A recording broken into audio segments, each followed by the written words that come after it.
for you to give me the thumbs up that we're ready to go. We're on? There's Christina. Okay. I'd like to welcome everybody to this meeting of the Salt Lake City School Board of Education. It's Tuesday, June 29th at 6:30 p.m. We're here, and the sole purpose of our agenda tonight is to select a new representative for Precinct 1 to sit on our board for the next year and a half. So I'd like to welcome the board who's here, our interim superintendent Madden, who has one more day with us as superintendent. 3 hours. And also he's been counting for a while. He's not counting. And our incoming superintendent, Dr. Timothy Gadsden, we're really excited to have him with us. And his official first day is Thursday, but he's been out and about getting to know the district for the last few months, and we're excited to have him start. And welcome to our business administrator, Alan Kersley. We've got our parliamentarian, Christina Kindle, here, and we're grateful to her for being here. And Sam Quantz for doing all the magic he does with technology. And then our candidates for Precinct 1, thank you. I'd like to start by standing, and if you repeat the Pledge of Allegiance with me. Please repeat. I pledge allegiance to the flag of the United States of America and to the republic for which it stands, one nation, under God, indivisible, with liberty and justice for all.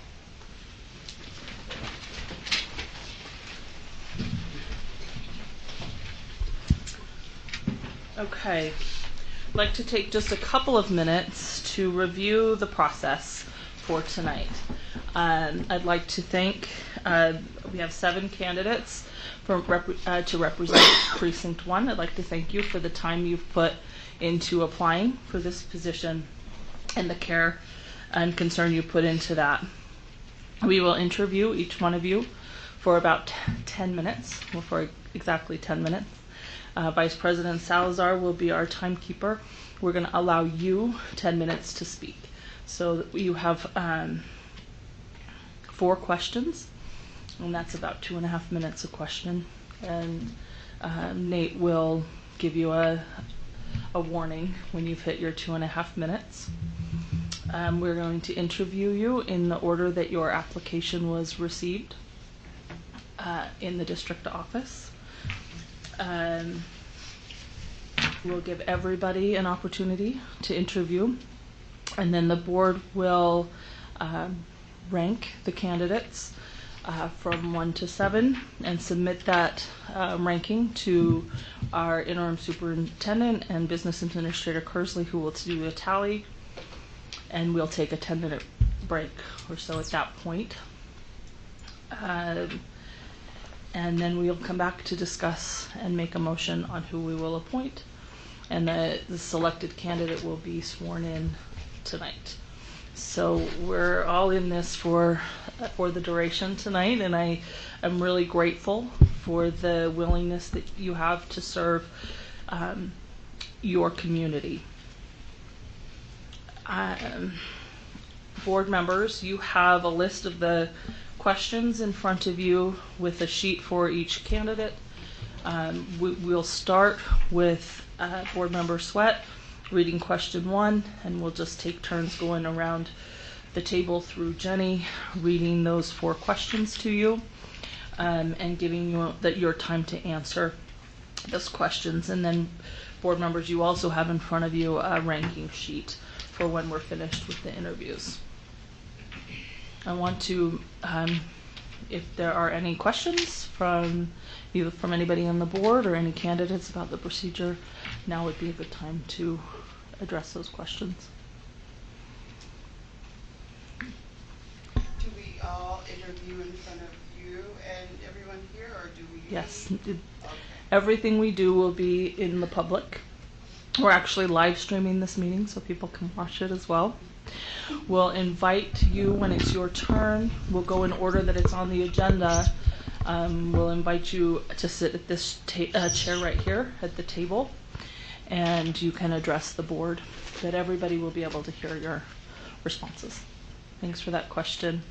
We're doing everything we can to be as fair, as equitable, and as transparent as we can through this process. Okay. The first interview that we will have will be of James Bennett, and that will start at 6:45. So we'll take a couple minutes now and reconvene at 6:45. Thank you.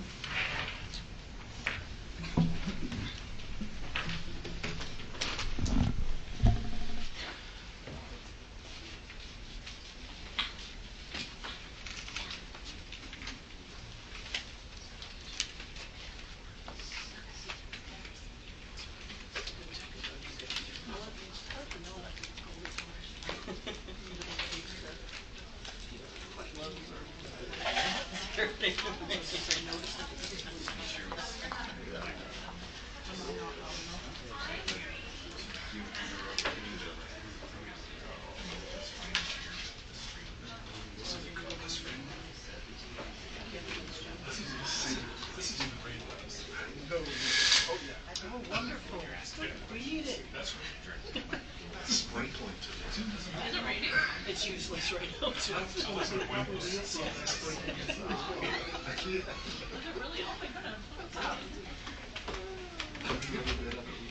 Yes, we do. Did you how you like the tea? I like it. Yeah? Yeah, it's just dry, but I'm used to it. I'm used to it. Yeah. Georgia, Yes, indeed. what's it like?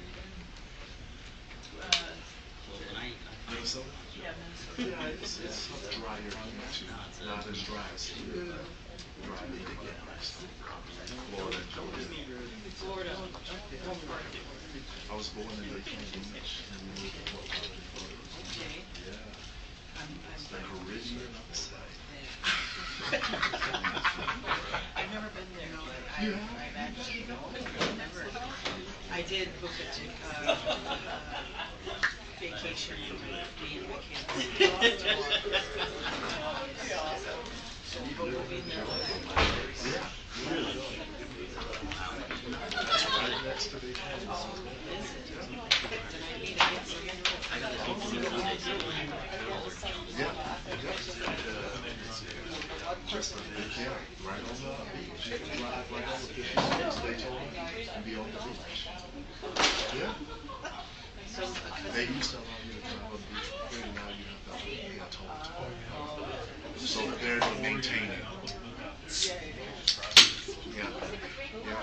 And so people like, well, why did they do it? They say because the city has to maintain that beach to avoid the erosion and all of that, so the toll helps.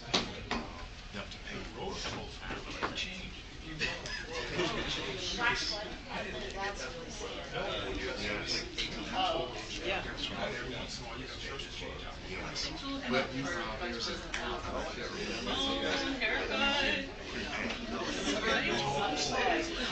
so that you Got a beautiful girlfriend. so not as good. So Pressures. oh yeah. Oh yeah. Not me, I just get more gray every day.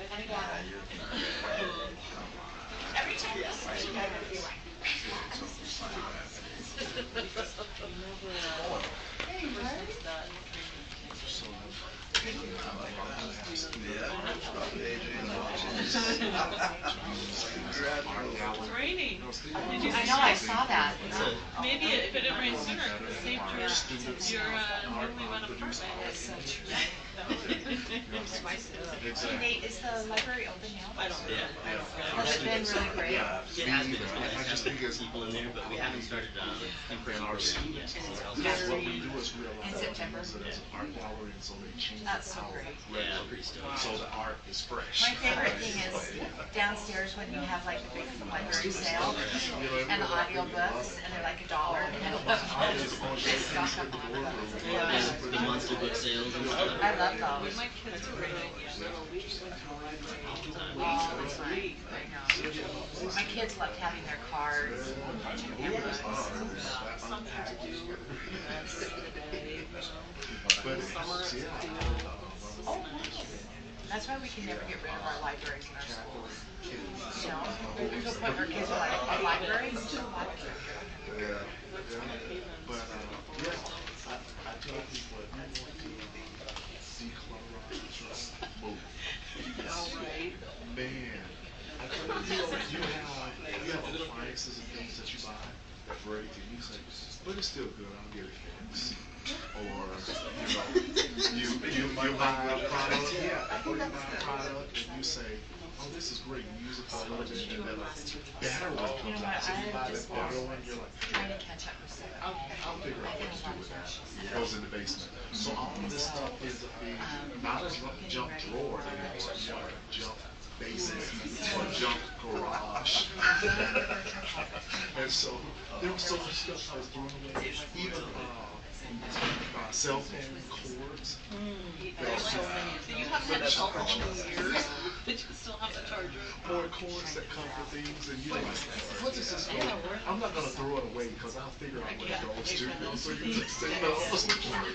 You might need it. And then you find you have like 7 cords, Yes, same same kind. same Like, kind. okay, Yeah. it just goes where? I have so don't use much that stuff, phone and I'm like, I haven't used that in the last 4 years, so that can go, like, I just did one around.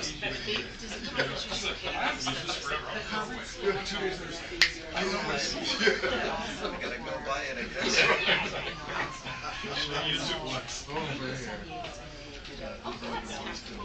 And then clothes that I had, that I'm like, what was I saving this for? 'Cause I don't think this is ever gonna come back. For a while, it's like Maybe it's a Halloween costume. Yeah. Thank you. So, yeah. So it's just funny, just moving, you find all this stuff, and I mean, I was just laughing at myself, like, who was I really saving this for? Like, this should have been cost a long time ago. Once you get rid of it, you're like, okay, did I miss this for the past 10 years? Yes. Carry it. Yes. If I even gonna just take a photo of it with the phone. Thanks. I know that's right. I know that's right. But even things that I threw away, and then I had remorse, like, but I might need it. No, should I go back and get it? Like, Yeah, for me, that stops me there. Like, okay, I'm gonna find it. I can't. yes. When the garbage man came, I was like, well, it's gone now. I Yeah. can't worry about it anymore. That's a good point. Then you can just come brief. Okay, the Yeah. decision is not. But as long as it was out there, I'm like, should I go and get it? I might need it. No, once the garbage man came, you're like, well, you're changing mine now.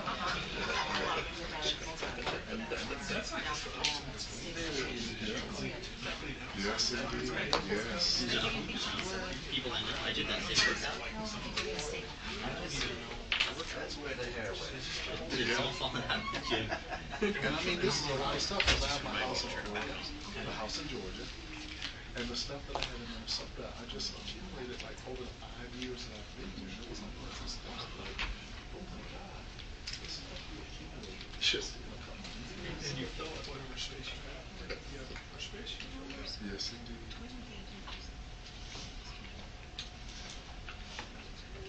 We've got just a couple minutes. Sam, we're not live streaming yet, or we are? Okay, because we're in our open meeting. Yeah, thank you. We'll start exactly at 6:45 in just a couple minutes, but I want to just give a quick reminder to candidates that because we're live streaming, especially because we're live streaming, it's important that we talk right into the microphone. That way your answers will be heard by everybody here, but also who are watching.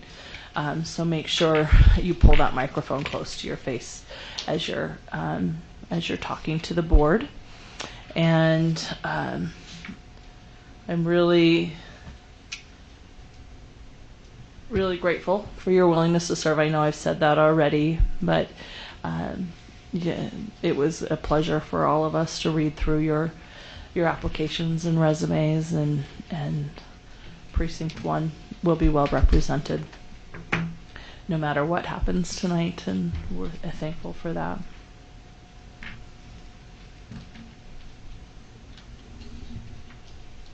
All right, we'll go ahead and invite James Bennett to come to the table.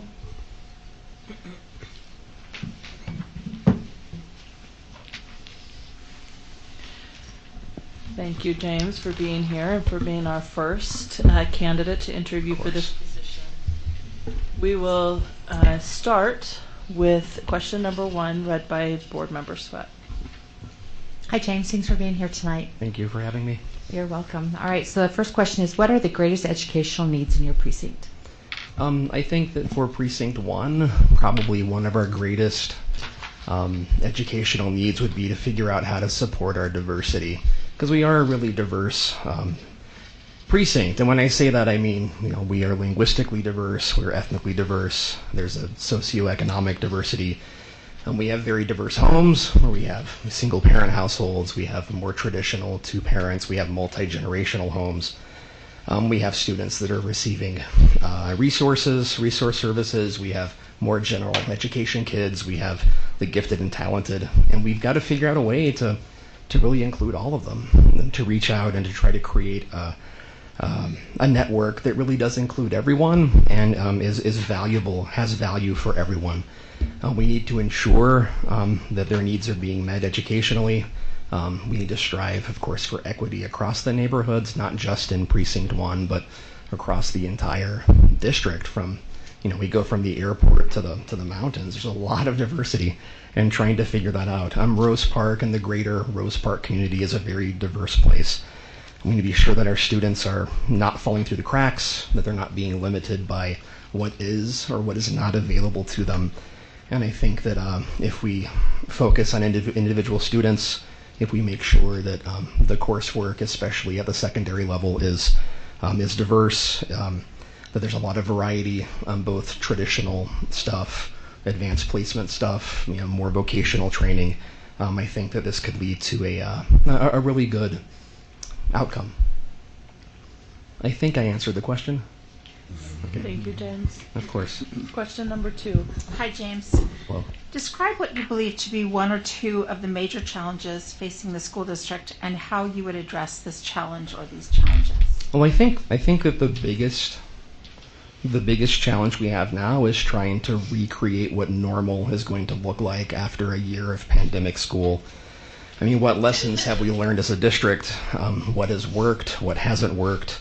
We need to ask ourselves really if where we were is even where we want to be as we go forward. I mean, are we in a spot where we could allow for more of our students to be online learners if that worked for us, if that worked for those students?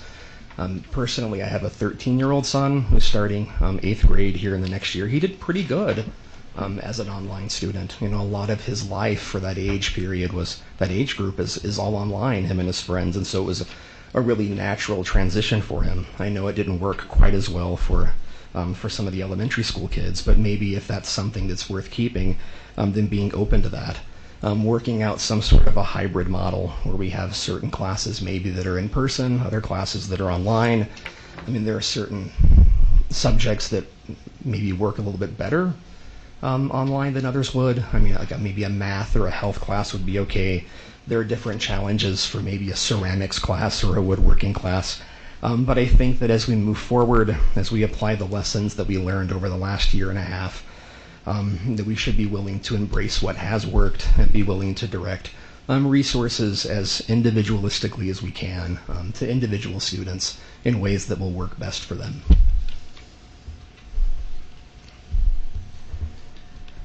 Thank you, James. Mohammed, you want to read question number 3? Thank you, James. I appreciate it. No, of course. Question number 3. If you could change one thing in Salt Lake City School District, what would it be, and how would you change it? This is the question that I think I struggled with the most today as I looked over stuff. I'm not really aware of any massive or systemic changes that are necessary or needed.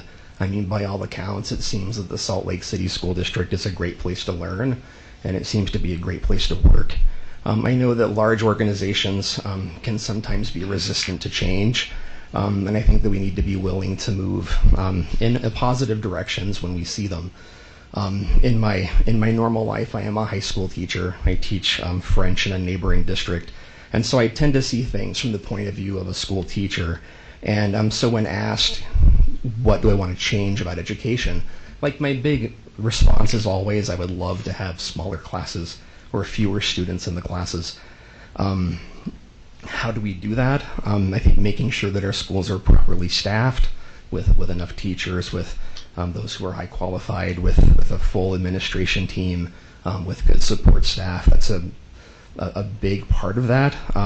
For junior high and high schools, offering a wide variety of classes, more sections. If we're pushing to do things more virtually, maybe not be so quick to fill those spots in the classrooms that have been vacated by virtual students, because there's a huge difference between teaching a class of 35 students versus teaching a class of 42 students. Merci. De rien. All right, I have question number 4. Okay. Why do you want to be a school board member representing Precinct 1? Well, I want to represent Precinct 1 because I'd like the precinct to have a school board representative that's qualified, that's easy to work with, that's willing to put forth the effort necessary to understand the individuals and the communities that we're representing. I think that I'm a good fit. I come with the perspective of not only a community member, but also of a parent with a student in the district. As a full-time school teacher, I understand that what works best for my precinct might not be what works best for the rest of the school district, and I'm willing to compromise when necessary to work for solutions that work for everyone and not just for me. I don't have an agenda. I don't have a bone to pick, or I'm not coming in with any baggage, or I'm not here to ruffle feathers. I think I'm level-headed. I think that I'm pretty easy to work with. I consider myself a teachable person, and I value experience. And I understand that I don't need to agree with something completely to be able to support it, especially if it means pushing things in a direction that's good for the majority of people in the district. I think that I can work well with others, with other board members, stakeholders, with the administration, as we strive to make this district a great place to learn and a great place to work. Thank you, James. Of course. Appreciate the time you spent with us. Thank you.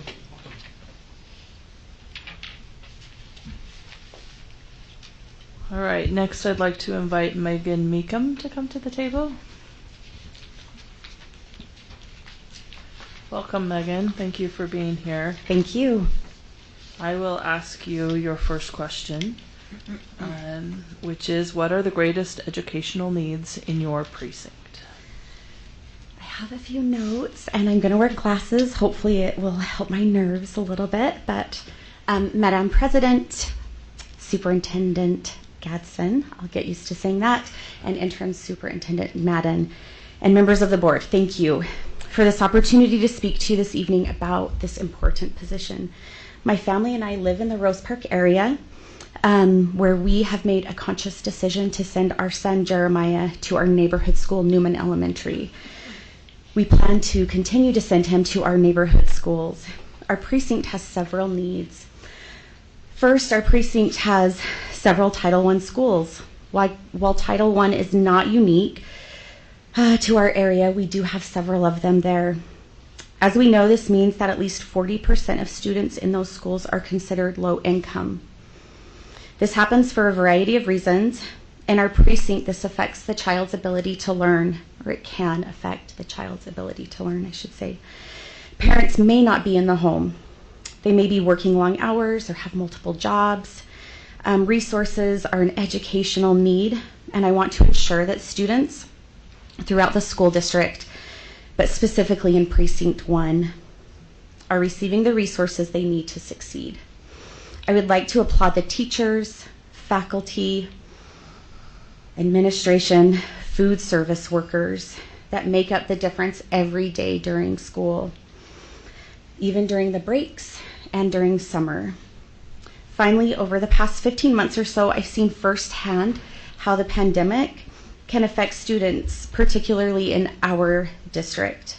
My family and I have been lucky that we've been able to help our son navigate his way through online learning. He was in kindergarten, and it was astounding to see how this affected many in his class. He had an exceptional teacher, Miss Faith. She helped guide and instruct. However, it made learning harder than normal. And students have unquestionably fallen behind. I applaud keeping an online option, but we must ensure that this option works for all, including those who choose it in Precinct 1 and Title I schools. I am interested in equity for the district, but not at the expense of District 1 or Precinct 1. Thanks. Thanks, Megan. Yeah. Next question. All right, Megan. I have described what you believe to be one to two of the major challenges facing the school district, and explain how you would address these challenges. Sure. I previously mentioned, I think, probably one of our greatest challenges facing the district was how we were unprepared for COVID, but I don't think we were alone in that. I think we learned valuable lessons, and we learned just how valuable our teachers are to our communities and to our children, students. I think that we can use this last year as a tool to understand how to better prepare for a disaster. We had some natural disasters as well, and I think that helped us. I think it will help us to not interrupt the students' education. We should address it by ensuring that we have the technology available to make at-home learning a real and viable option. We need newer technology. We need to make sure that teachers have access to and are trained in the newer technology so that they can seamlessly teach to both those at home and, if given the option, those in the classroom. They are our most valuable community resource. We must invest in them. Megan, I have your next question. Great. If you could change one thing in Salt Lake City School District, what would it be and how would you change it? So I talked on the previous question about technology, and to my family and our experience, that was the biggest hindrance, the challenge for us. Jeremiah's kindergarten teacher was great about Class Dojo, so it was a great app and we were able to communicate with her. However, it was only on my phone. I worked full-time as a case manager, and so my husband would stay home and he would help Jeremiah with the technology piece of getting online and doing kindergarten. And if there was ever a technology issue, my husband would text me, I would text the teacher, she would text me back, I would text my husband, and that was fine. And I think that was on us not downloading the app on all of our devices. However, the technology was flawed. It was old, it was slow, things were down, things happened all the time. I understand that that is the issue for my family, but I do believe that for other families in the district, it might be mental health. It might be choices for their students. It might be racial issues. I understand that just because this is my challenge and the thing I think was the biggest in the district based on my experience is not the experience of everyone. Great, thank you. Question number 4 is, why do you want to be the school board member who represents Precinct 1? Like I said, I have a son that attends Salt Lake School District. He's made friends in the neighborhood, that they attend his school and they attend other schools in the precinct. I have the opportunity to get to know many of them and listen to their concerns. I believe as a full-time outpatient case manager for a recovery treatment center that I have the abilities and the skills to bring people together and to gather resources, finding and creating them for children, for students, for families that may need those. This is a place where I know I can make a difference by being open to parents in the area, speaking with taxpayers, teachers, staff, students, and administration. I want to find out what the needs of our students are, not just in Precinct 1, but everywhere. I want to listen to those concerns and find ways to solve those problems. I feel like that is what I'm really good at doing, and I want to do it here. Thank you so much, Megan. We appreciate your time with us. All right, now we'll invite Norma Gonzalez to the table. Thank you, Norma, for joining us. We're excited Thank to you. spend the next 10 minutes with you. Thank you for having me here. And sorry I'm on my scrubs, I just got out of work. And I tend to get like really nervous, and I tend to mix my Spanish and English, so I apologize if I do. That's okay. We understand the nerves. We'll start with you, Mohammed. Question number 1. Thank you, Norma, for coming and joining us here. Just be yourself. That is the most important thing I would give everyone here.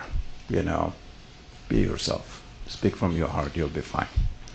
My first question to you is, what are the greatest educational needs in your precinct, in this case, precinct 1?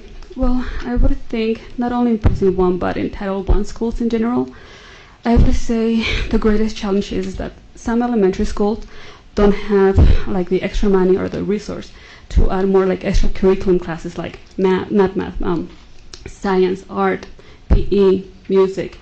And I feel like elementary schools should be introduced to those subjects at young age so they can learn to love it and to experience that new challenge. And it's something that it will benefit them in the future too.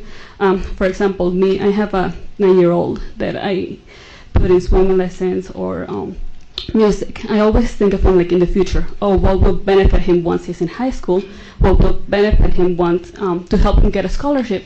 But some parents don't have that resource or that income to put him in those classes, to find a music class or to find an extra art class where in the future it could be a benefit for that student.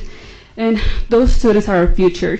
So I think we should invest more in them, in something that they will benefit from in the future. Thank you, Norma. Question number 2. Describe what you believe to be 1 to 2 of the major challenges facing the school district and explain how you would address these challenges. I think one of the challenges has been as the PTO member, it's that some parents don't get involved. I've seen like many parents don't attend PTO or SEC meetings, and that's sad to see because it's something that will benefit their kids. That's one of the challenges I see. And as a member, I would try to find a way to get them involved. I don't know, like offered, we're having donuts and coffee this day, come to PTO, to SEC. I think that's one of the things I would try to do. Excellent. Thank you. Thank you. Thank you, Norma. Question number 3. If you could change one thing in the Salt Lake City School District, what would it be and how would you change it? Well, it would be 2 things, sorry. One thing, I would encourage board members to volunteer in schools so parents could see that board members contribute to the community, and also board members could see what's going on in the schools. Another thing would be like probably add like extra activities for the parents to attend where they can learn what their kids are doing.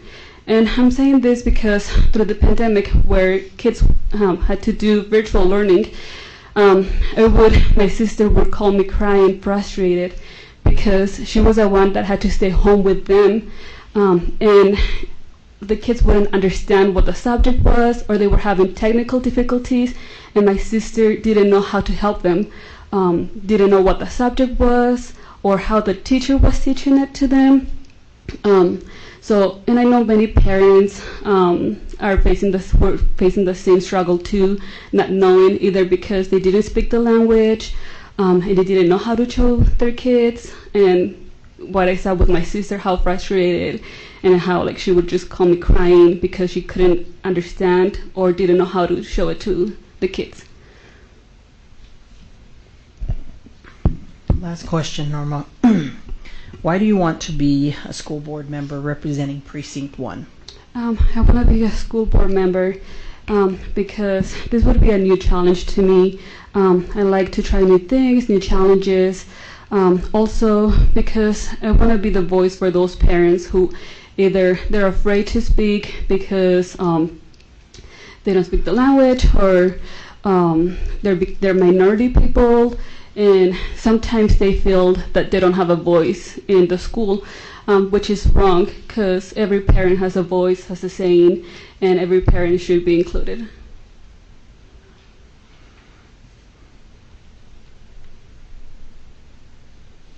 All right, thank you so much, Norma. I appreciate you being with us. Okay. Next we'll invite Bryce Williams to join us at the table.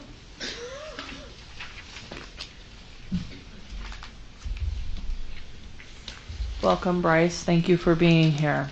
Thank you for having me. First question. That's you, Christy. Hi, Bryce. Sorry. Okay, first question. What are the greatest educational needs in your precinct? Absolutely, thank you.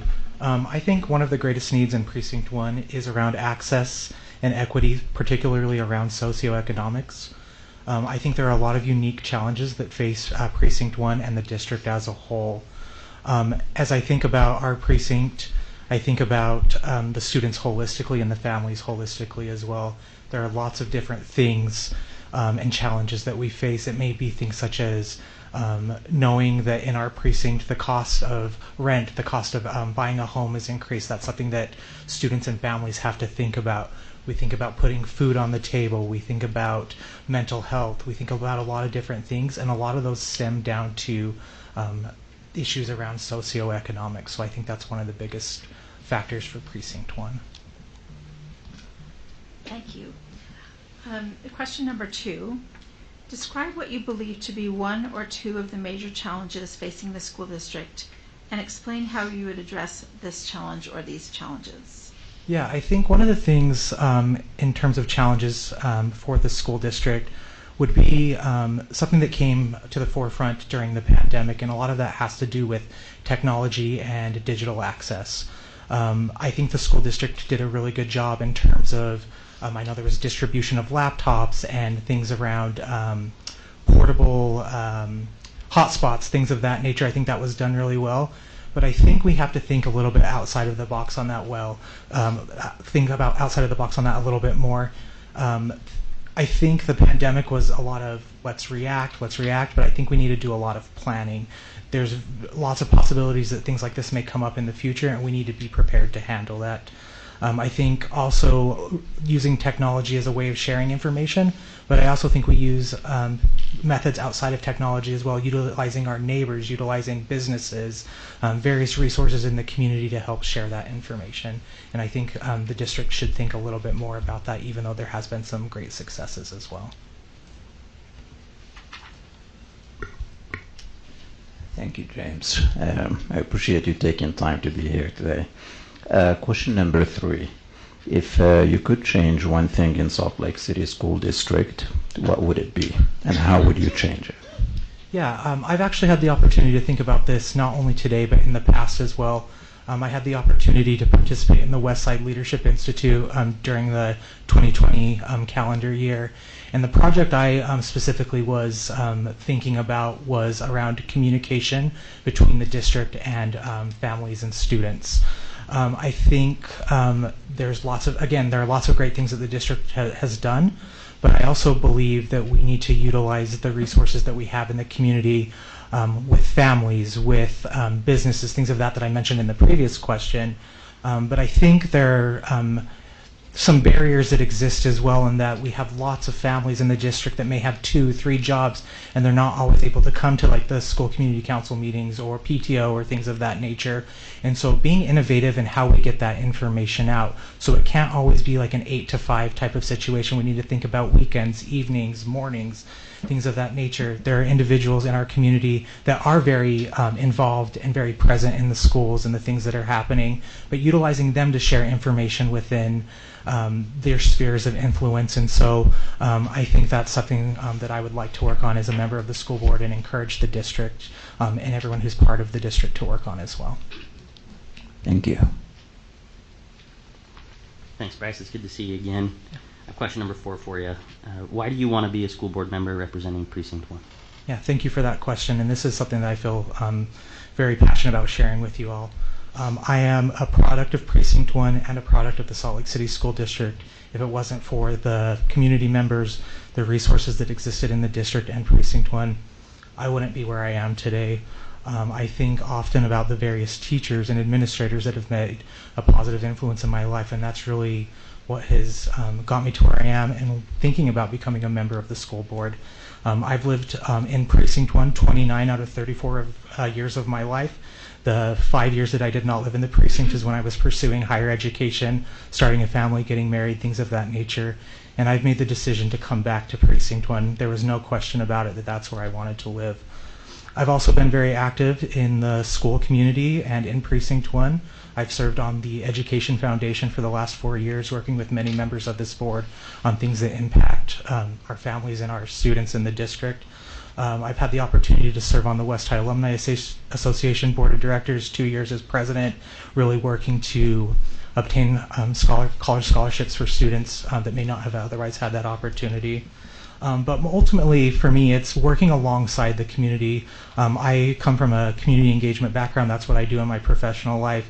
And something that I've really learned is that you're not there to serve the community, you're there to work with the community. And I think being a member of the school board will allow me to continue to do that and continue to work alongside and empower other individuals to step up and work with the community as well.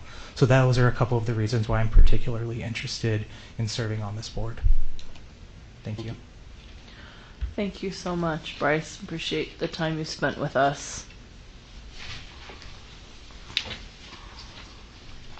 All right.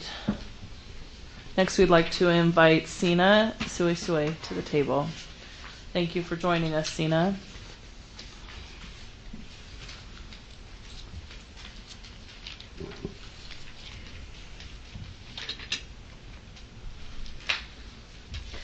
Welcome. Thank you. All right, I'll ask question number 1. What are the greatest educational needs in your precinct, Precinct 1? I think, as a minority and as a mom, I see the need, I live the need, I feel the need of our community, Precinct 1. I live in Rose Park. I grew up in Hawaii, but decided to come to school here at the U, and then decided to make Rose Park my home. And one of the things that I think that is the greatest educational need is educating the family. Because if we don't educate the family, the student is not successful. And being in Rose Park, there are families that don't speak English. There are families that have just moved here from the islands, from refugee families as well, who have no idea what America is all about. All they know of America is what they watch on TV. So when they come here, they think this is what America is like. But when they see the challenges that they have to pay rent, that they have to register their kids for school, that the student has a fee, these are things that they do not understand. For us here, all parents that have grown up here, had kids here, we know what it's like to register a student. But for these parents that come from outside of the United States, they don't know what these are. Some of these families have lived in refugee camps for years, and their student has never set foot on campus, let alone a classroom. So these are the challenges that my precinct face. When they send out emails, these parents don't get emails because they don't have computers. They don't even know what an email is. Some don't even have emails. So I appreciate that some of our previous candidates mentioned that we do have such a diversity, but the diversity should be focused on our parents, our families that are just coming in, that we need to educate them, because once we educate them, we will educate the students, and the students will be successful. That's my that's the challenges that we face in Precinct 1.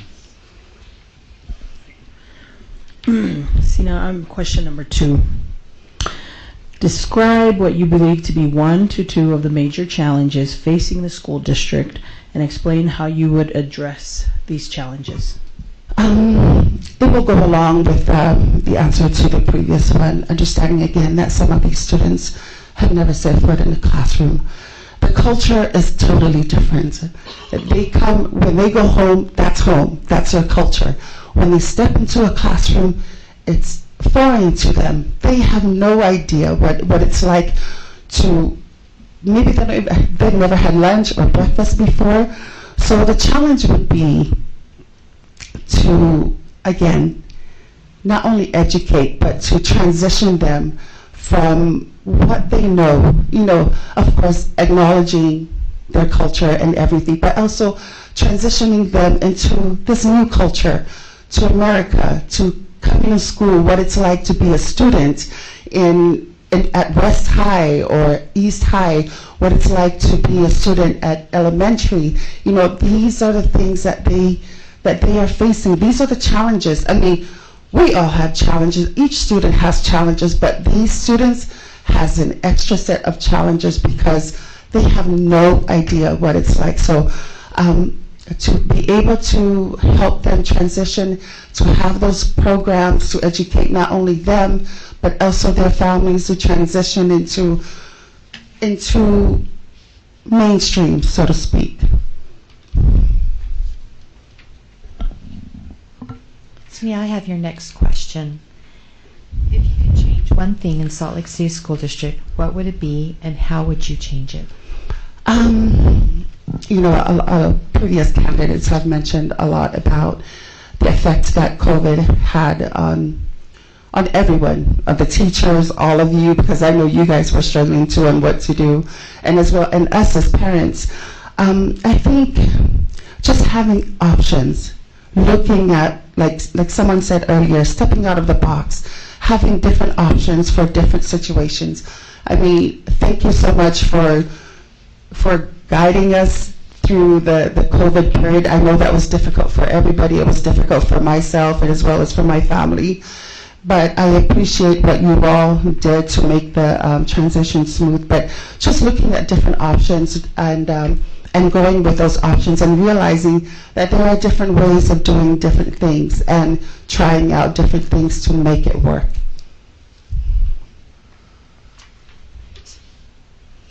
Question 4. Why do you want to be the school board member who represents Precinct 1? I would like to be a precinct member. I would like to represent Precinct 1 mainly because I know the heartbeat of that precinct.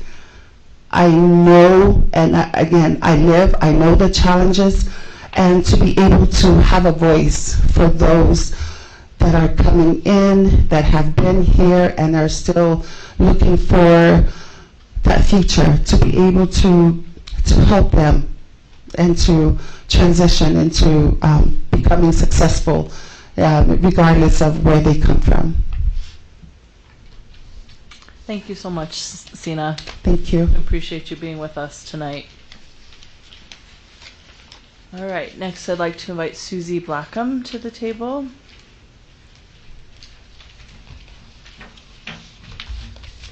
Thank you, Susie, for being with us. You're welcome. Thank you. Hi, Susie. Welcome aboard. Hello. Thank you. I have the first question for you. What are the greatest education need in Precinct 1? As some of the other candidates have mentioned, I believe that some of the greatest educational challenges in Precinct 1 are some disparity between disparity of funding, disparity of resources, whether it be community or other kind of foundational resources, school resources, and as well as disparity in the involvement of community. And I will definitely talk about those topics a little more with other questions. I also feel like, historically Title I schools often have a difficult time retaining quality teachers. They're usually getting staffed is one thing, but keeping those quality teachers there can also be a challenge. Keeping the quality staff, teachers, as well as administration is also a challenge. Thank you, Susie. I have question number 2 for you. Describe what you believe to be one or two of the major challenges facing the school district and explain how you would address these challenges. I feel like one of the things challenging the school district right now is something that's challenging other districts in Utah as well as the state, division or divisiveness. In Salt Lake City, we are a diverse city, and diverse in, as others have mentioned, language, heritage, religion, ethnicity, income level, political views, backgrounds, and experiences. We have people arriving as refugees, and we have people living here for generations. I believe that the diversity of Salt Lake can help bring us together, and that we can be an example for the state of positive ways to move forward from divisiveness. Obviously, that's not something that just happens. It's not easy. It definitely takes intent, and it takes work. I think recognizing people's differences, unique qualities, points of view, and experiences can help inform all of us and bring all of our walls down. And I certainly am not talking about agreeing on everything. It's about listening, considering, discussing, growing, and learning from others, and being humble. Ultimately, it's about respect. And remembering that it's always about the students in the community. They're the most important product of our public school system. And I will close this question with a quote from one of my wonderful colleagues that I always enjoy. The main thing is to always keep the main thing the main thing. And that's our students and families.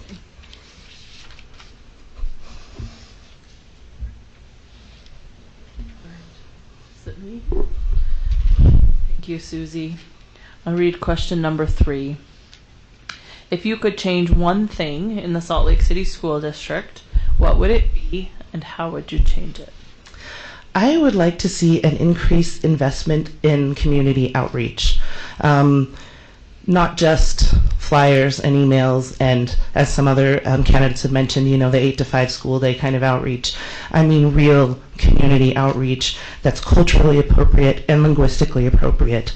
Home visits on weekends, evenings, really empowering the schools and the communities to help engage the community. And I think that this is possible because I've seen it happen in other school districts, and I know that there are some models for really robust community outreach programs, and that's something I would really love to see in Salt Lake City.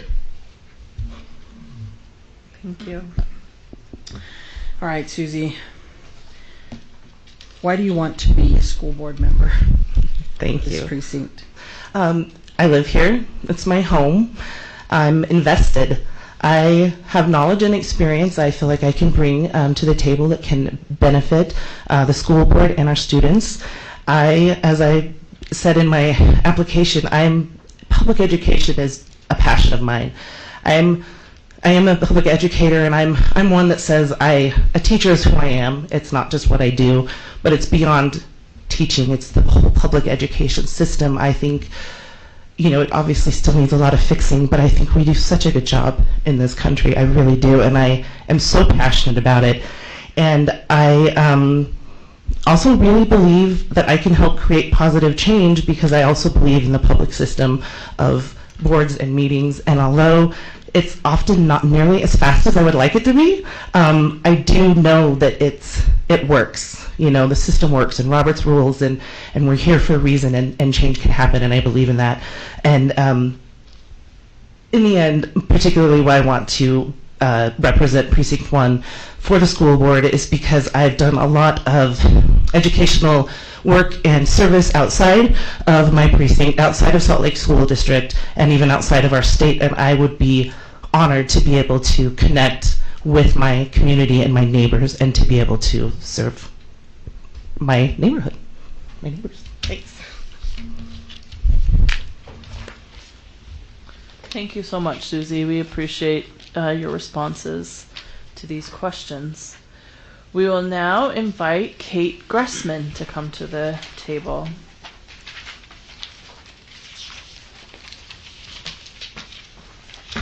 Thank you, Kate. We're happy to have you join us tonight. So Nate, I promise I won't go more than 10 minutes, but I can't promise it'll be 2.5 minutes per question. Some of the questions I might be a little wordy on, but I promise. Till we get to question 4, you know. Yeah, you can stop me. I'll do a hard stop on question 4, but. Okay, thank you, Kate. Question number 1. Hi, Kate. I'm going to do that for you tonight. What are the greatest educational needs in your precinct? Okay. Before I answer that question, I would ask each of you to draw a square on a random blank on your paper for me, please. It's not a magic trick. It's just, we'll get there. Okay.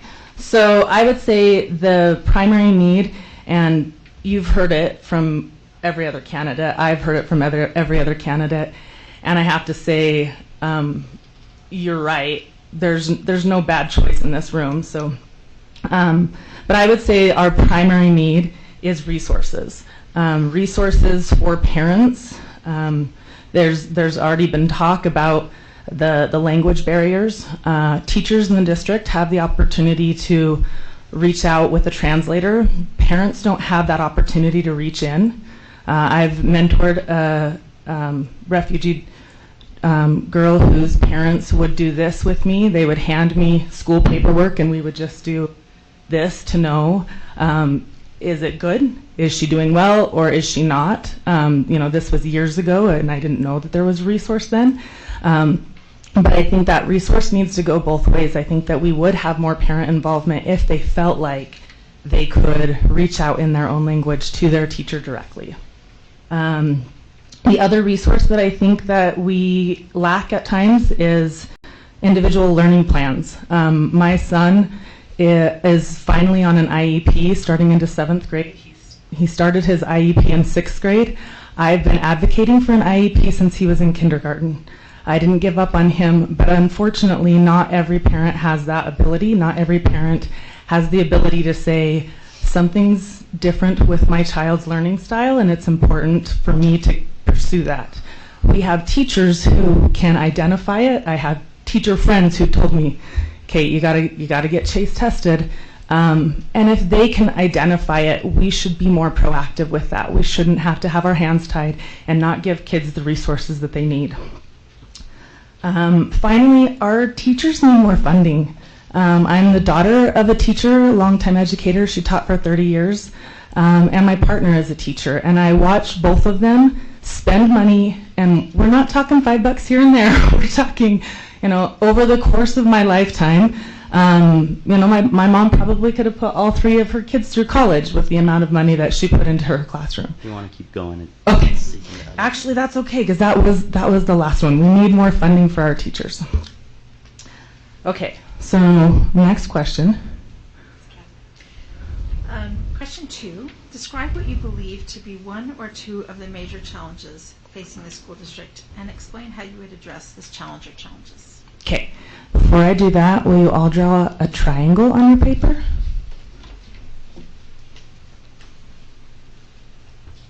Okay, so we've heard the other challenges. I do agree absolutely that being able to be flexible with students' learning is a big challenge. We need to be able to adapt well and know that some students learn better online, some students learn better visually. Some students don't need homework. They just don't. They know what they're doing in class and sending it home is busy work for them. So I agree that we need to be more flexible. What I see as a challenge that wasn't addressed is, not fully addressed, is that we've lost trust in our community as a board. And it's our job to rebuild that trust. Unfortunately, if you Google Salt Lake City School Board, there are a plethora of articles that aren't positive, but there's positive work being done. They've adopted electric school buses that are helping the community with air quality. SLEF has done an amazing job making sure that our kids in our community in Rose Park and others have the basic needs, have food and clothes and those types of things. So I think that the first thing that I would recommend is, as a board, and Michelle, you said it at the beginning, we have to be transparent. We have to be transparent, and we have to communicate, and we have to over-communicate. And we have to communicate in a way, and this has been brought up before, that reaches our parents. We need to make sure that they know that we hear them, and that we hear all of them, no matter how quiet their voice is, no matter if they email us in all caps. Every voice matters, and they need to know that, I couldn't tell you how many emails any of you respond to. And I think that's important that they know that, there was a request to increase the salary, and this is why. This is the work behind what they see when they see you guys on the screen a few hours, a couple times a month. Perfect. Okay. Hi, Kate. Question number 3. If you could change one thing in Salt Lake City School District, what would it be, and how would you change it? Okay. Before I answer that question, could you all draw a circle? Okay. The thing that I would like to change is, with the Utah State legislatures, I would like them to have a better understanding of the schools in Salt Lake District specifically and the challenges that we're up against. You've heard the diversity of our precinct in Precinct 1 and the diversity of the entire school district. We are in a very diverse school district. We have more than 35 languages spoken. So when we say we need a translator, we're not talking about 1 or 2 translators. We're talking about 35 or more languages in our school district. We have students that are not just students. They're translators, they are breadwinners, they're caregivers, they're babysitters. They have responsibilities far outside being a student, and we need our legislators to understand that. The majority of our students are in shelters, and the majority of our students are refugees. It's important that we have the ability to couple those students with the students whose parents own their own homes, have their own transportation, and are able to travel the world. And that's what we have in Salt Lake City School District, and that makes us very different in what we're able to do for our students and how we're able to accommodate everyone. Somebody else mentioned already that sometimes we have to give a little to get a little, and as long as everyone, if we can all come out feeling good. But I personally, in the first precinct, feel like I can't give you a little. I can't compromise on certain things within my precinct, because they are that important to the equity of my students.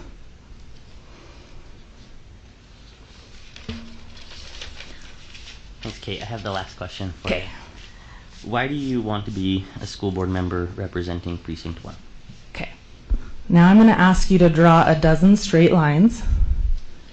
And I'm going to try really hard not to cry on this question, because I tried to rehearse it a little bit to make sure it was only 10 minutes, and I got a little choked up.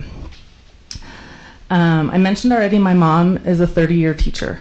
My partner's a teacher. I believe in public education. I believe in public educators. I believe that they can, have, and will continue to change the world one student at a time. I want to make an impact for the kids in my community. Others have talked about the refugee kids in Precinct 1. Where I'm located in Rose Park, I have an apartment complex on all 3 sides of my home. I'm really easy to find on 9th West if you ever... I probably shouldn't say that because we're streaming online. But my house has been noted on the Rose Park community page multiple times. And then all 3 sides of the apartments are refugee and immigrants, primarily. And last year we were able to give away 67 bikes to the kids in our community with the support of neighbors and friends and that type of thing on Facebook. And it's important to me to make an impact for those kids. It's great to give them a bike, but I want to teach them that the opportunities are endless. I want to see them come home with Scholastic book orders because that may be the only way that they get a book in their home. I want to see the teenagers coming home from dates, from dances, and really enjoying all that education and all that being a teenager in a public high school has to offer.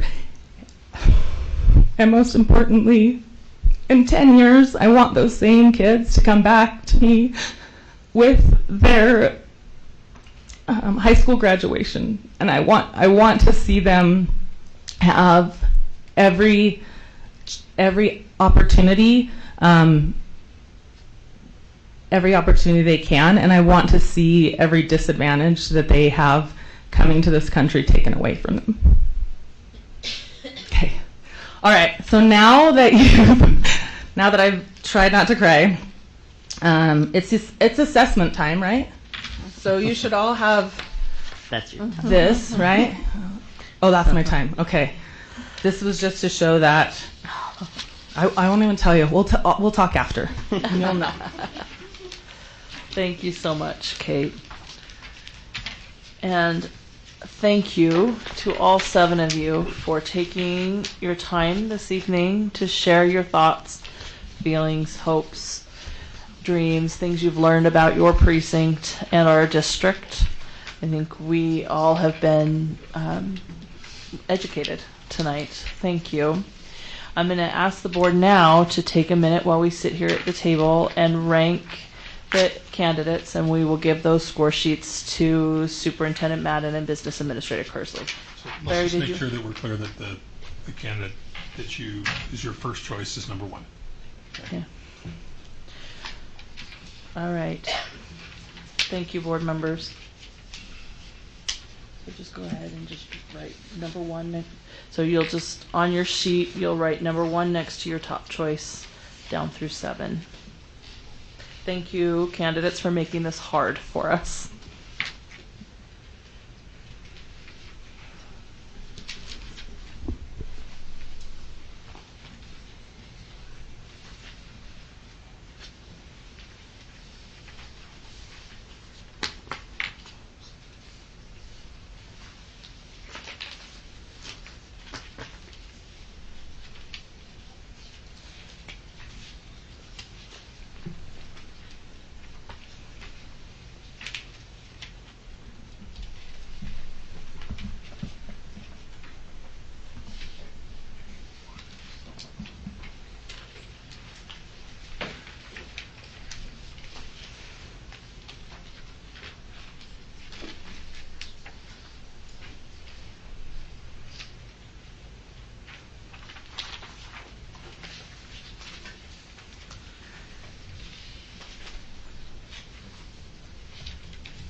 just to break the silence.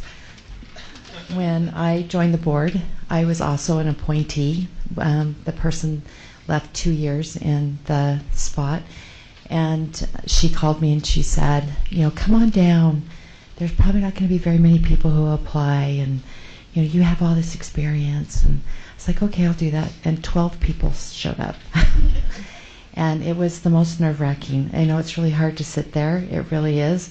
And we sat there for almost 2 hours. And you won't have to do that tonight. Sit there for 2 hours. But I totally have been in your seat before. I know how you're all feeling. And I agree with what Melissa said earlier. There's not one single person here that isn't a great representative for your precinct. So thanks for being here tonight. And I totally know how you're feeling.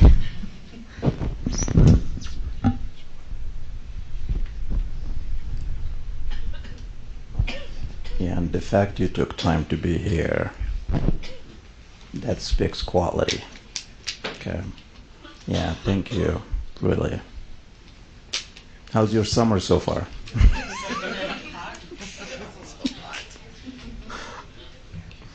Oh, let's enjoy the weather while we can.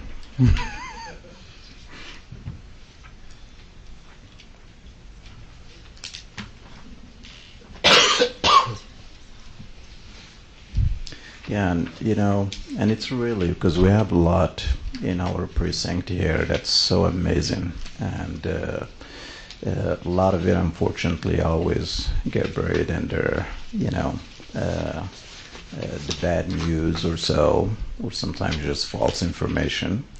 But, families like you will continue to testify and share the good things that our precinct is doing. Not just our district is doing. I mean, we live in an amazing district, period, hands down. I mean, just looking at everyone here, this is a representation of our district. People from all walks of life, and we all have one passion, and that is to make sure that our future leaders are well prepped. Thank you.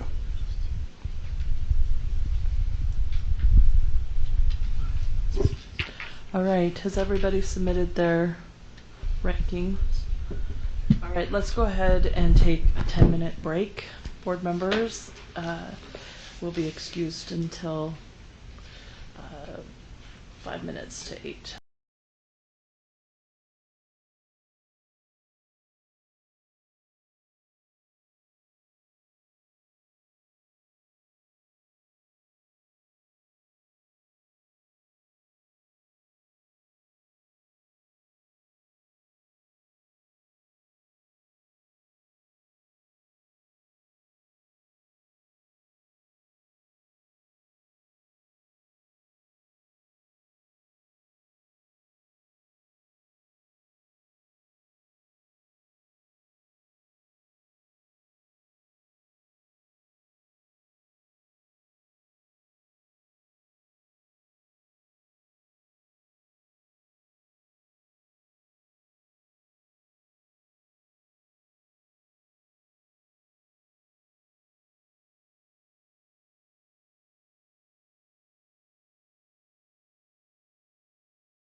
I know, right?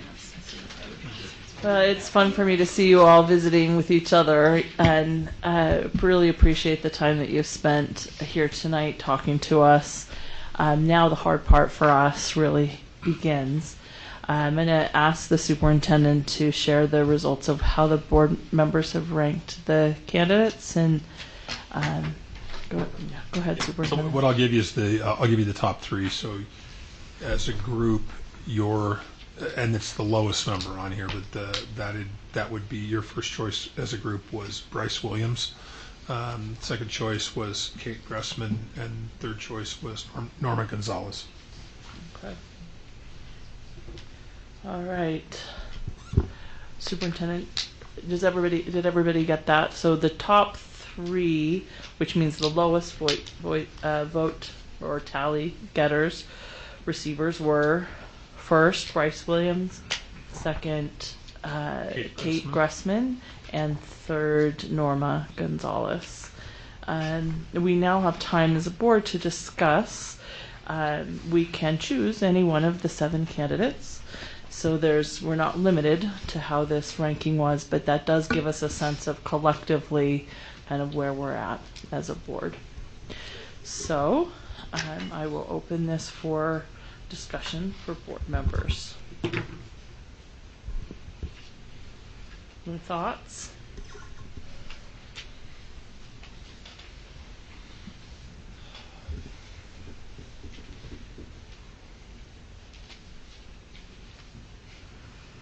Go ahead, Jenny. Oh no, what do we discuss? Okay, so we have to choose. So let me maybe go through some just logistics.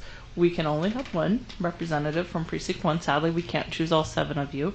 And so by the end of our discussion tonight, by motion, we will need to select a representative from Precinct 1 to sit at the board table with us. We have ranked the candidates. We've listened to interviews. We've ranked the candidates based on our first preference, second, third. Adding that up, the candidate that was sort of collectively the top choice was Bryce Williams, followed by Kate Gressman, and then Norma Gonzalez. But we can choose any one of the 7. They're all clearly qualified and able to be chosen by us. So we just have to come to an agreement by motion from the 6 of us on who we'd like to sit at this table with us. From the perspective of Robert's Rules of Order, there's only 6 of us, so we will make this by motion, but a tie vote is a no. We have to have a majority selection. So our objective at the end of this discussion is to choose a representative for Precinct 1. It's something that we need to do tonight.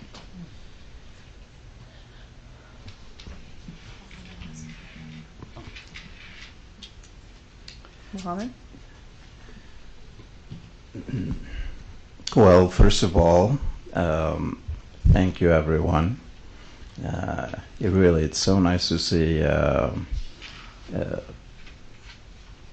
just people like us having passion for making sure that we have a good schooling system. Our children are well taught, and so all of you have touched on so many important things.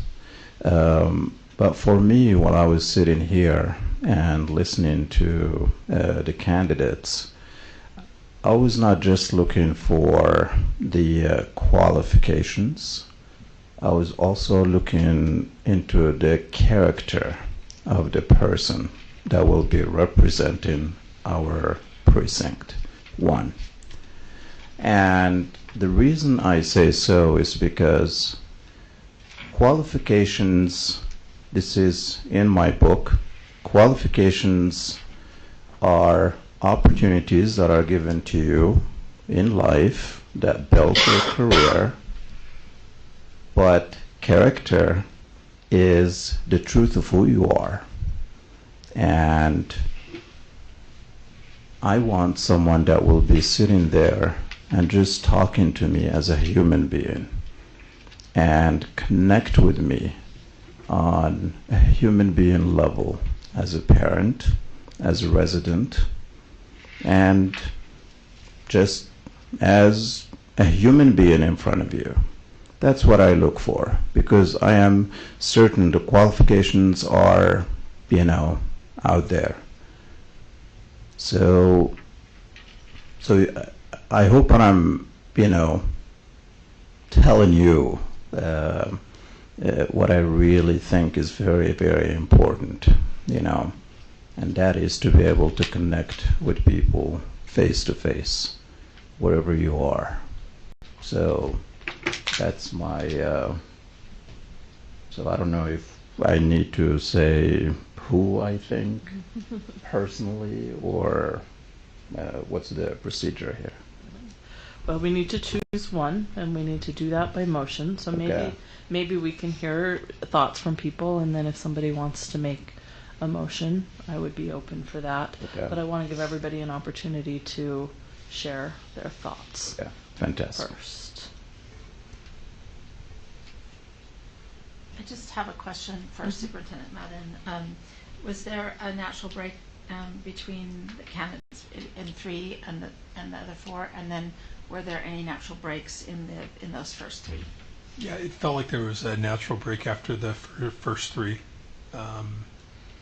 Then there were 2 together, and then another break, and the final 2. So there's kind of a cluster of 3. In the top 3, there wasn't. I mean. Well, Bryce had the lowest score, so which would be the first first choice. And then the next 2 are closer. Kate and Norma were closer. So you're implying that there's a break but they between were 1 and 2. further from Bryce. Okay, that was my question. So there's a break between number 1 and number 2, and then a break between 3 and 4, and then a break between 5 and 6. Yeah, I think that's fair.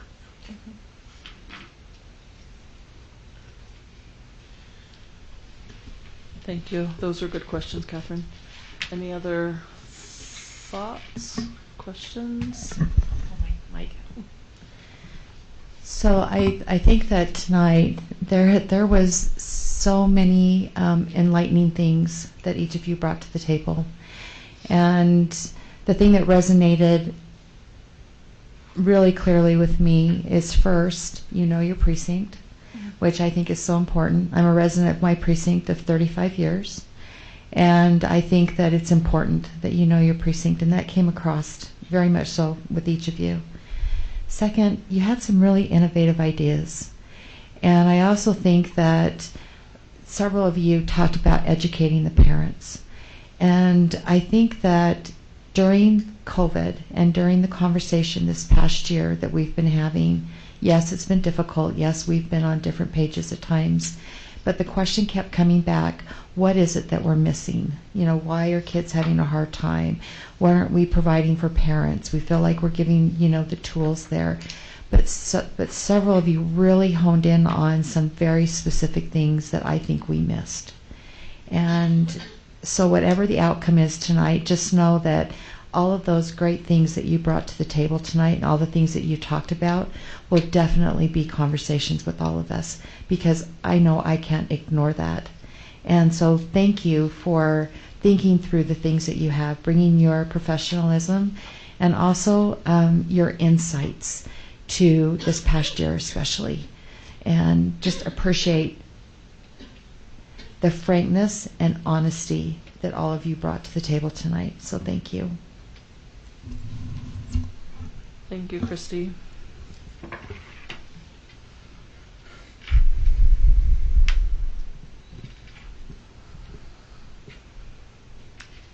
I'll share a little. There was a time Melissa said we were educated tonight, and I truly feel that I was definitely educated. A lot of the things that you guys have voiced are things that I experience in my own precinct. So I feel this real deep connection with each and every one of you. I also have this heavy heart for your compassion and your love for what's going on in your precinct. And I'm not afraid of who will take place or take over this seat because, we've voiced it before, all of you are well qualified. A lot of my decisions have been made by feeling, and my feelings are what I've read, what I've heard, and what I feel in my heart. And I really, really, I sit on this board, and many, many times I feel very inadequate to be here. And so you guys coming out to show courage, to show voice, and to stand up to the plate is already a huge, huge thing in my book. However, I'm very, very impressed with you, Norma. Norma, you're exactly like me, Norma. I can't articulate in word, but what I express is relevant, and what I feel through actions can be felt in a different way. It's like an out-of-body experience, and I feel like you've given that. You've come up here and you've voiced your concern about mixing up your Spanish language with English, but it was so fluent to me when you spoke. And so I just wanted to share that. I really wish that. I don't know who I want, but the top three are my top three. But like I said, I give you guys kudos for being here and wanting to step up, because we need to be well represented from where we're from. And I'm confident and very happy and satisfied with all who showed up today. So thank you so much for being here. And I can't wait to see who it is, who we work with. Is that hard that I'm like being passive? Hey, choose somebody. We have 8 seconds left if you want. This is all hard. Yeah. So, but yeah, I love it. I love it. Can't wait. I just show me what to do. Look at Jenny using all of her 8 seconds. Thank you. Thank you. Nate, do you want to say something? Yeah, sure. So I just again echo the spirit of gratitude from all my colleagues and from me as well. Certainly feel educated. Certainly feel enthused. To have this spirit and this energy in the room. It's been a tough year, as we've alluded to. For all of us as a community, as a board, as a district. So I'm just also really excited to see who comes out on top. I certainly have walked in just reviewing applications with my top three, and kind of weighing those odds and ends with the collective board. I really appreciated those of you that spoke to being able to support the decision of the board versus your own individual kind of thought or view or belief or whatever it is that you wanted to see as an outcome. Doesn't always happen. So I appreciate those of you that talked about that role of governance, and that really is what we do here in the district. So and certainly as board members, I'm in a position to make a nomination. I truly believe in this process. A lot of you spoke about that as well. And to me, that process has spoken just through the tallies and the numbers of where we're at tonight. It's just how do we balance that with everything else that we have available to us, relative to representation and relative to the knowledge that all of you bring and possess, from your neighborhood. So, I'm ready to make that nomination, but would also want to hear from the board president, who hasn't had a chance to weigh in on this round yet. Oh, thanks, Nate.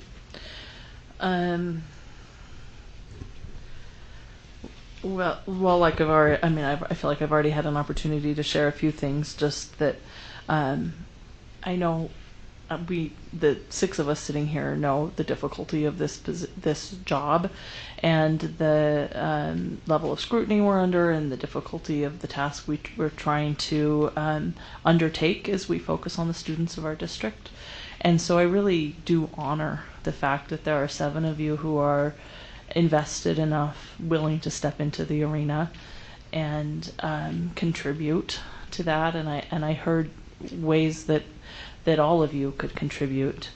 The thing I've also learned through this last year is I know that this board, the 6 of us, are committed to working well together, and that we can work well with whoever we choose tonight. So I really do feel like the hardest decisions are always the ones that are between good things, and that's what we have in front of us tonight. I also, it's difficult to have this kind of conversation publicly. It's also important that we have it publicly, and so I'm also very respectful of the willingness that you have shown to put yourself in that kind of a situation. That it's vulnerable, and that vulnerability is not an easy place to live. And so thank you for that vulnerability. I do honor the effort and thought and care of my colleagues here at this table, which is why I am inclined to support the ranking process as we've done, as we've shown that who collectively we have looked at as maybe the top candidate in Bryce. But I could honestly work with any one of you, and I don't say that carelessly. I mean that. So yeah, I think that's all I'll say. If there's anything else other board members would like to say, I am open to a motion. Well, Catherine, I you just asked questions, so yes, maybe you I'd like wanted to say something. I'd like to echo everyone's thanks. Thank you very much. This takes bravery and engagement, and I appreciate both of those things in all of you. One thing that I wanted to mention is that I really enjoyed reading your applications. Mm-hmm. They were very interesting. I read them with my husband's family while we were on his family's week-long vacation. They were sent to me then, and they were, I guess, talking to me for quite a while, and I didn't realize it because I was so engaged with your applications on my computer. So they were compelling, they were interesting. I appreciated what you had to say. I thought I thought we have a great set of interesting people, and so thank you for the time you spent on those. And I wanted to definitely mention that. And I just appreciate your being here, like everyone else said, and coming forward and being engaged. And I hope that the other 6 of you will go on and do important things in your community and continue to participate. Thank you, Catherine. And Nate said he wanted to make the motion, so. Unless Mohammed wants to. Yeah. Okay. Have to say this. Thank you, Jenny, for encouraging me to say this, because again, you all have heard me what I was saying. Yeah, and Norma, you've really touched deep in my heart. The reason I say so is because you were original in, just you speaking from real experiences you've had. It just speaks, and I can see you're still wearing your work clothes, and I just, to me, it's just like when you spoke as if like someone that I know was speaking to me at that time, and just like I was overcome with the emotions at that point. That does not mean I was not overcome with the emotions with the other ones. Come on, don't worry about that. But I'm saying seriously, Norma, thank you so much, because I know what it's like. to have a language, to be able to present yourself in a language that's not your mother tongue. And the effort it takes, and the courage it takes, and the tenacity it takes. So many things, yeah. So thank you. And thank you everyone else as well. Yeah. Thanks, Mohammed. Nate? Sure. President Ford, by virtue of our collective ranking, I'd like to move the nomination of Bryce Williams to the action agenda. Second. Got a motion to move forward Bryce Williams to the action agenda. We have a motion by Nate and second by Catherine. Do we have any discussion to that motion? Then let's go ahead and vote, and we'll start with Precinct 2. To move it to action? Mm-hmm. Jenny Sika, yes. Catherine Kennedy, yes. Nate Salazar, yes. Mohammed, yes. And Melissa Ford, yes. Christy Sweat, yes. Okay, that is moved to action. Shall we go ahead and take action? Sure. All right. We are now on that action portion of our agenda to take action. I'll entertain a motion. President Ford, I move that we accept the nomination of Bryce Williams to be the representative of Precinct 1 for Salt Lake City School District Board of Education. Second.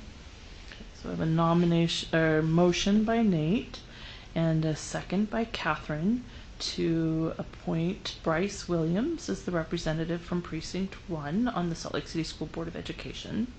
Do I have any discussion to that motion? Mohammed? So it is, it appears like all of us came to, the top three.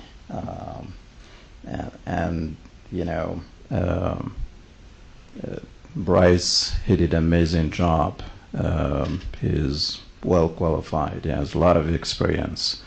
But also, I'm a firm believer in opening doors and opportunities to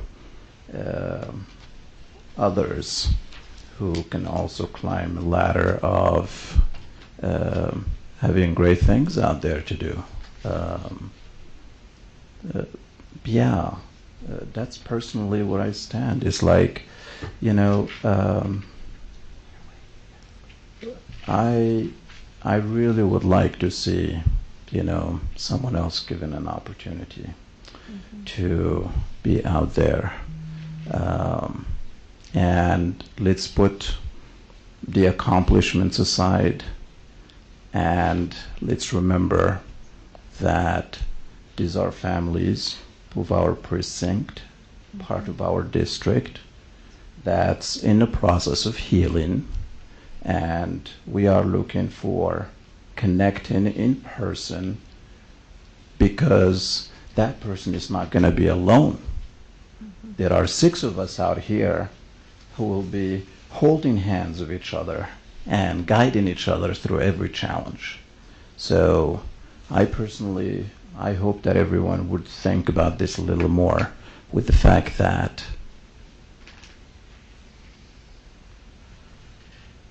we have some people there that spoke to us.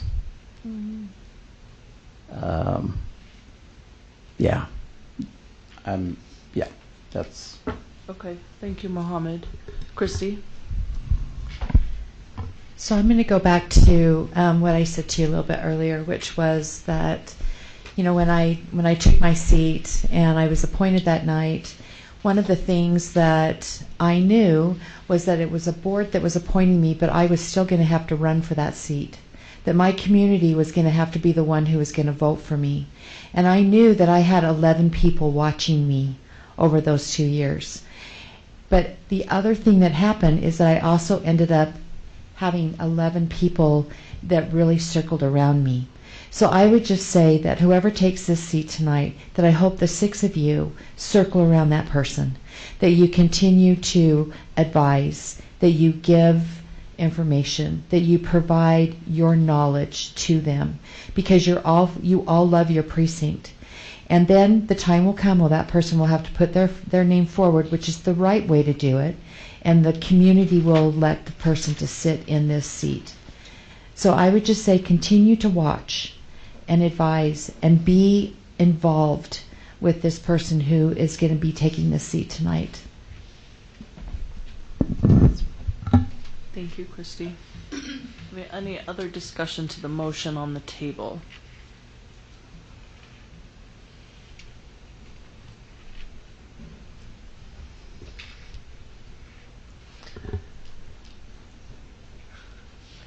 I will speak in favor of the motion.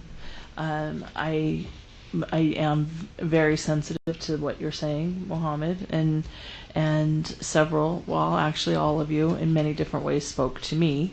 And so this is one of the more difficult decisions we'll ever have to make. I wish we weren't in a position where we had to make it. I'll echo exactly what Christy said, that this isn't a position that we should be in.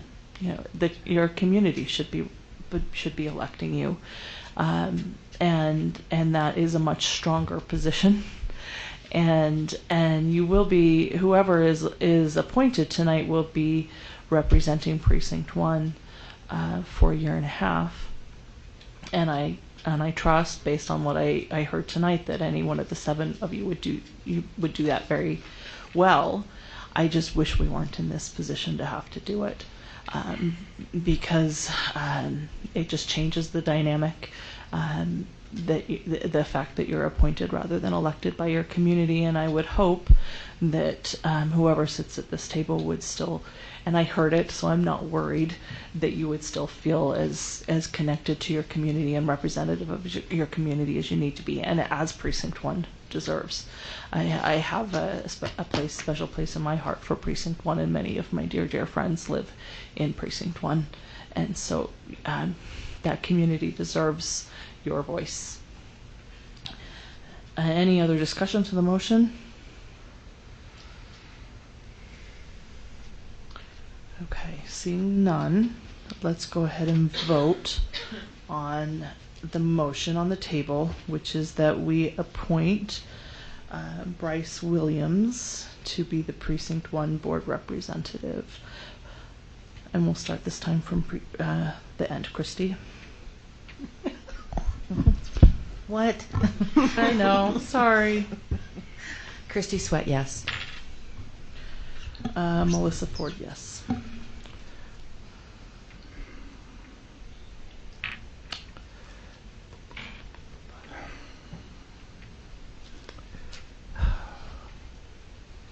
Mohammed, no. Nate, yes. Catherine Kennedy, yes.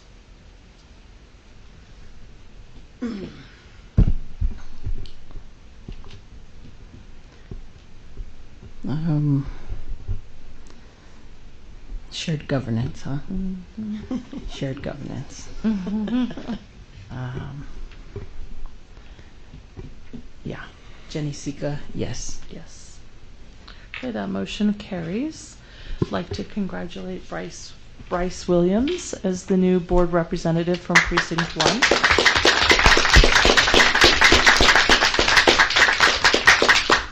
Congratulations. I do hope that you all have heard how honored we are to be in your presence tonight, and how respected you are by us for this. And thank you for engaging in this process, and it's difficult, but thank you, and congratulations to Bryce.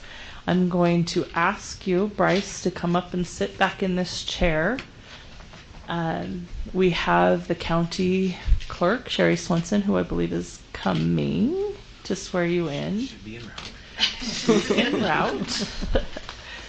And I'm going to ask you as well, Bryce, to, after this meeting, to take a few minutes and speak with our executive director of, I will butcher your title, communications, government relations, all things cool. She's waving, you know, Yandri, I think. The pregnant one. to speak with her after. And yeah, board members, if there's something you'd like to say, congratulations. Yeah. Thank you all. Besides welcome and congratulations, there's a training tomorrow night at 7 p.m. You jump right in. Okay. And just reminding all the board members that there's a training tomorrow night by USBA at 7 p.m. With our friend Ann McFarland. Yes, thank you. Parliamentary procedures. So I will forward that information to you. Thank you. Thank you, Catherine.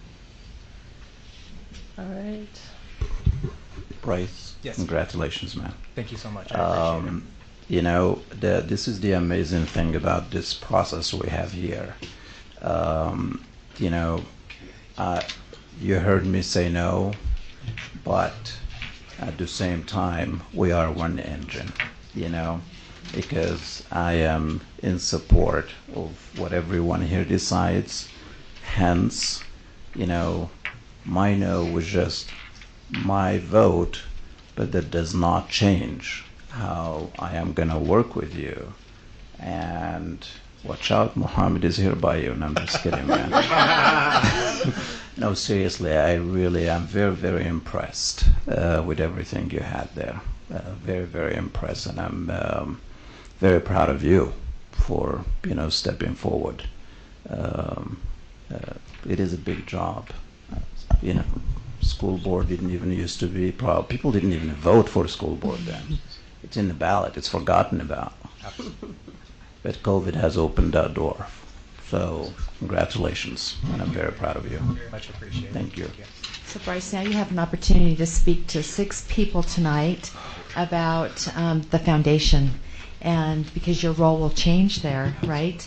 And there'll be possibly a seat that will be open on the foundation. And what a great opportunity maybe one of these 6 people would have to look at applying for that job. That's for that actually seat. that's actually one of the things I was thinking about as well. And as we were having a conversation, as you all were deliberating and votes were being tallied, I found that most of the other candidates live in Rose Park. I wanted to let you all know that I will be resigning my seat on the Rose Park Community Council.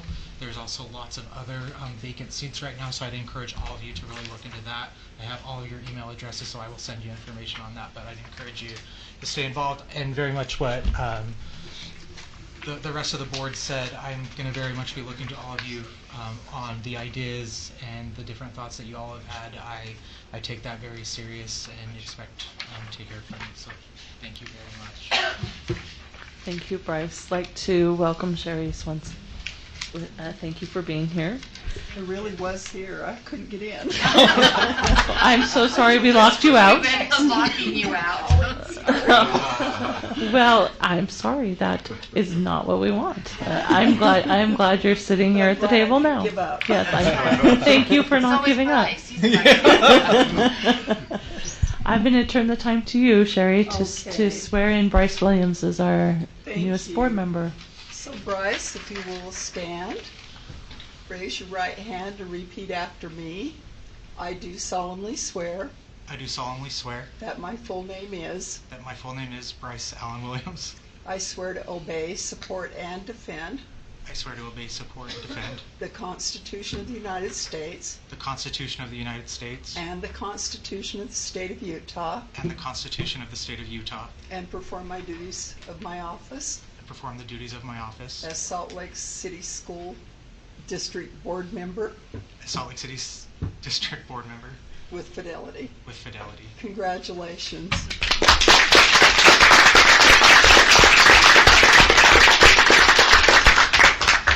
Congratulations, Bryce. Form, please. And then I'll get copies to the district, and we'll always have them on file at my office as well. Thank you. All right. Bryce, you had a minute to say a few things before Sherry swore you in, but now that you're an official board member, do you have something you'd like to say? Sure. Again, I'm just very grateful for this process, and wanted to again thank everyone who put their name forward. I guess I'm just a little overwhelmed right now, but Very much look forward to serving alongside all of you and the members of residents of Precinct 1. So thank you. Thank you, Bryce. We, as Catherine's already alluded to, are going to put you quickly to work. Thank you. All right. There's no other business for the meeting tonight. Congratulations again, Bryce, and thank you, board members, for your engagement in this process. And we will now adjourn this meeting.